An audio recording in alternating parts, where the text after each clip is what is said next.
ఇవాళ ప్రత్యేకంగా press meet పెట్టే ఉద్దేశం దేనికంటే రాష్ట్ర వ్యాప్తంగా కూడా బీఆర్ఎస్ టీఆర్ఎస్ ఒక మాయపూరితమైన మాటలు చెప్పి ప్రజలను మోసం చేసి మరొకసారి దివాలాకు రాజకీయాలు చేసే ప్రయత్నం చేస్తుంది. టీఆర్ఎస్ బీఆర్ఎస్ పుట్టుకే అబద్ధాల పుట్టుక.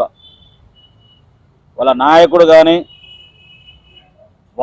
కానీ మాట్లాడేది అబద్ధాలు తప్ప నిజాలు మాట్లాడలేదు. ఎందుకంటే నిన్న ఒక ప్రెస్ మీట్ పెట్టడం జరిగింది మహబూబాద్ చైర్మన్ ఆధ్వర్యంలో. ఎలక్ట్రిసిటీకి సంబంధించిన డీడీలకు సంబంధించి ఉచిత కరెంట్కి సంబంధించింది ఒక ప్రెస్ మీట్ పెట్టడం జరిగింది.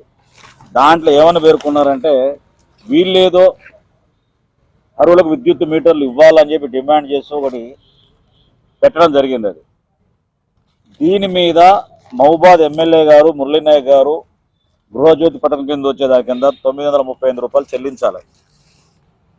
ట్రాన్స్కో సిఎండి అరుణ్ కుమార్ తోని మన ఎమ్మెల్యే గారు మాట్లాడి ఇంటి ఓనర్షిప్ సర్టిఫికేట్ లేకుండా సబ్సిడైడ్ కింద తీసుకోవాలని చెప్పి డిమాండ్ చేయడం జరిగింది. ఎందుకంటే మహబూబాలో మొత్తం కూడా ప్రభుత్వ భూములే ఉన్నాయి. ఈ ప్రభుత్వ భూముల్లో నిరుపేదలు ఇల్లు వేసుకొని ఉన్నారు. వాటికి డోర్ నెంబర్ లేవు. డోర్ నెంబర్ ఉంటేనే ఈ స్కీమ్ వర్తిస్తుందని చెప్పి చేయడం మూలంగా వారితో మాట్లాడి ఇక్కడ లేవు పేద ప్రజలు ఇల్లు వేసుకున్నారు కాబట్టి తప్పనిసరి పరిస్థితుల్లో మీరు తీసుకోవాలని చెప్తే దానికి వెసులుబాటు ఇవ్వడం జరిగింది. అది మొత్తం కూడా ఎమ్మెల్యే గారు చేయడం జరిగింది. వీళ్ళు ఏదో ప్రెస్ మీట్ పెట్టి డీడీలు తీసుకోవాలి ఇవ్వాలని చెప్పి మాట్లాడడం సరైన పద్ధతి కాదు. ఇక గతంలో టీఆర్ఎస్ బీఆర్ఎస్ ఎమ్మెల్సీ కానీ ఎమ్మెల్యే కానీ ఎంపీ కానీ పేద ప్రజల ఇళ్ల గురించి కానీ కరెంటు మీటర్ల గురించి కానీ పట్టించుకున్న దుస్థితి ఉండే ఆ రోజు. ఇవ్వలేదు. ఆల్రెడీ రాష్ట్ర వ్యాప్తంగా గృహజ్యోతి కింద పథకం వర్తిస్తుంది. దానికి సంబంధించిన జీవో ఇది, ట్రాన్స్కో జీవో ఎప్పుడో తెలుసు అందరికి కూడా. కావాలని చెప్పి దీని ప్రధాన ఉద్దేశం ఏంటంటే మొన్న 23వ వార్డులో కొంతమంది కలిసి ఇళ్లలో కూర్చోబెట్టి ఈ మీటర్ల అప్లికేషన్ రాయడం వసూలు పెట్టిండ్రు. అక్కడ ఉన్న మా కాంగ్రెస్ కార్యకర్త 23వ వార్డులో ఉన్న మా కాంగ్రెస్ కార్యకర్తలు మొత్తం కూడా అడ్డుకోవడం జరిగింది. అడ్డుకున్న తర్వాత సురేష్ అని లైన్ మ్యాన్ ఉంటాడు. ఆ లైన్ మ్యాన్ తీసుకుపోయి ఇంట్లో కూర్చోబెట్టి మొత్తం మేమే చేస్తాం చెప్పడం కోసం కుటిల ప్రయత్నం చేయబోయింది. ఆ కుటిల ప్రయత్నాన్ని మా కాంగ్రెస్ క్యాడర్ మొత్తం కూడా అడ్డుకొని అతన్ని మళ్ళీ అక్కడికి డిప్యూటేషన్ వేరేక్కడ పంపించి మళ్ళీ వేరే అధికారిని అక్కడ పంపడం జరిగింది. మహబూబాలో ఉన్న ప్రజలు మొత్తం కూడా పేద ప్రజలు తెల్ల రేషన్ కార్డు ఉన్న వాళ్ళందరూ కూడా ఇండ్లు లేని వాళ్ళకి కూడా ఇప్పుడు కరెంటు మీటర్లు తీసుకునే అవకాశం మా ఎమ్మెల్యే గారు కల్పించాడు. అది అర్థం చేసుకోవాల్సిన అవసరం ఉంది. ఇవన్నీ తెలియకుండా మసిబూసి మారేడుగా వేయటం, శవాల మీద పేలాలు ఏరుకోవటం టీఆర్ఎస్ బీఆర్ఎస్ నాయకులకు అలవాటే. అయితే ప్రధానంగా ప్రభుత్వ భూముల్లో ఇండ్లు వేసుకున్న వారికి ఎట్టి పరిస్థితులు కూడా మీటర్ రావాలని చెప్పి మీటర్ ఇవ్వాలని చెప్పి మాట్లాడడం జరిగింది. 935 రూపాయలు మీరు డీడీ కట్టుకుంటే ఓనర్షిప్ సర్టిఫికేట్ అవసరం లేదు. గతంలో ఓనర్షిప్ సర్టిఫికేట్ అడగడం జరిగింది. అది లేకుండా మొన్న కలెక్టర్ ఆఫీసులో రివ్యూ మీటింగ్లో కూడా సీతక్క గారు మహబూబాద్ ఎమ్మెల్యే మురళీనాయక్ గారు అడగడం జరిగింది. వాళ్ళు మరొకసారి రెక్టిఫికేషన్ చేసుకుని తప్పనిసరిగా తీసుకోవాలని చెప్పి దానికి చెప్పడం జరిగింది. దీని మీద మేము ప్రెస్ మీట్ పెట్టడం జరిగింది. అయితే ప్రభుత్వం చేస్తున్న పథకాలు మొత్తం కూడా విస్మరించి కేటీఆర్ కానీ కేసీఆర్ కానీ రేవంత్ రెడ్డి మీద కళ్ళు దాగిన కోతిలా ఎగరడం జరుగుతుంది. అదేవిధంగా ఇక్కడున్న నాయకులు మొత్తం కూడా ఇవాళ మున్సిపాలిటీ కనుక తీసుకునేస్తుంటే ఎంత అవినీతిమయం అయిపోయింది అనేది 5 ఏళ్ల కాలంలో మనం అర్థం చేసుకోవచ్చు. 10 సంవత్సరాల వీళ్ళ పాలనలో మహబూబాద్ ఎక్కడేసిన రోడ్లు కావచ్చు, లేకపోతే జిమ్ముల సెంటర్లు కావచ్చు, ఇతర ఇండ్ల పర్మిషన్లు కావచ్చు చూసుకుంటే అవినీతిమయం అయిపోయి కంపు కొడుతుంది మొత్తం కూడా మున్సిపాలిటీ మొత్తం కూడా.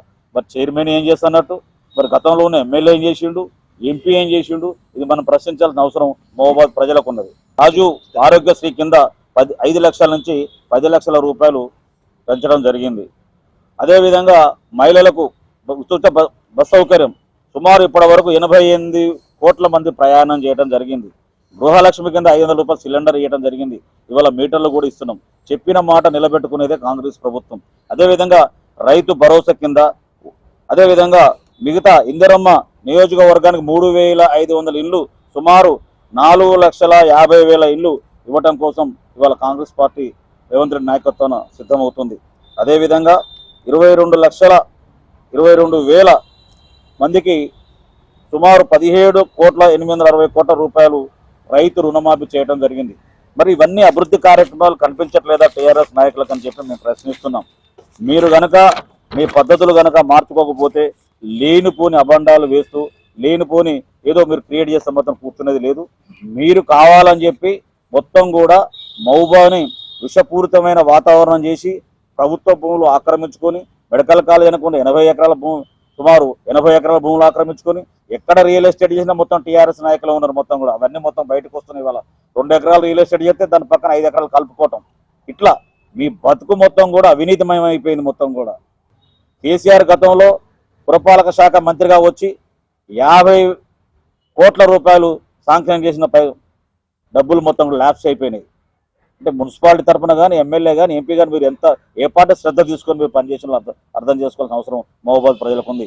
ఇక రాబోయి ఎన్నికలలో ఏదో మసిబూసి మారేడుకాయ చేసి ఇక మొత్తమే మేము ఉరగబెట్టామని చెప్పి మాట్లాడితే మాత్రం కరెక్ట్ ఉండదు.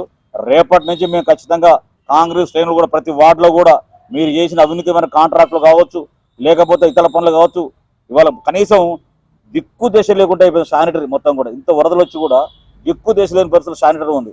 ఒక శానిటరీ ఉండదు, ఒక కాలువల క్లీనింగ్ ఉండదు.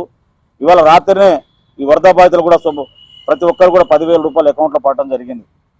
వరద బాధితుల విషయంలో తక్షణమే స్పందించి ఎమ్మెల్యే గారు కావచ్చు, ఎంపీ గారు, సీతక్క గారు ఇక్కడ ఉండి వారికి సంబంధించిన విషయాల్లో సర్వీస్ చేయడం జరిగింది. ఇలా ప్రజల వెంబడి పనిచేసేది కాంగ్రెస్ పార్టీ.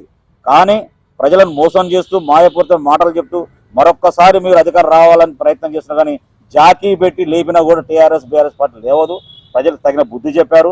రాబోయే రోజుల్లో మరింత అభివృద్ధి కార్యక్రమాలు కాంగ్రెస్ ప్రభుత్వం రేవంత్ రెడ్డి నాయకత్వం పనిచేస్తామని చెప్పి, అదేవిధంగా మా ఎమ్మెల్యే గారు, మా ఎంపీ గారు వారి ఆధ్వర్యంలో మానుకోట నియోజకవర్గాన్ని బ్రహ్మాండంగా అభివృద్ధి చేసుకుంటామని చెప్పి తెలియపరుస్తున్నాం.